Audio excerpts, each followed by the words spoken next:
उत्तर प्रदेशातील आग्रा जिल्ह्यात एका नातेवाईकाच्या लग्नासाठी घरात मोठी गर्दी जमली होती। रात्री उशिरापर्यंत डीजे सुरू होता। पाहुणे जेवणात आणि नाचगाण्यात व्यस्त होते।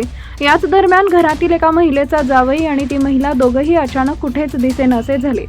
सुरुवातीला घरच्यांनी फारसं लक्ष दिलं नाही, सामान आणायला गेले असतील असं म्हणत सगळे पुन्हा लग्नात व्यस्त झाले।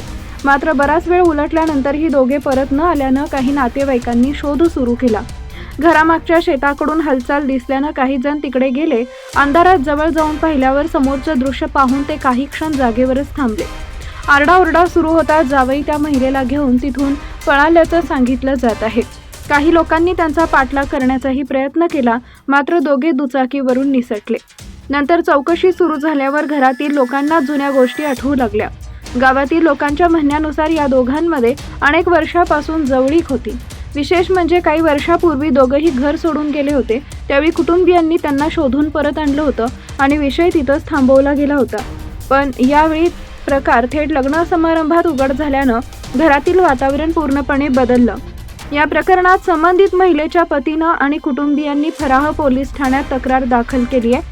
पोलिसांनी दोघांचा शोध सुरू केला असून गावात सध्या याच घटनेची चर्चा सुरू आहे।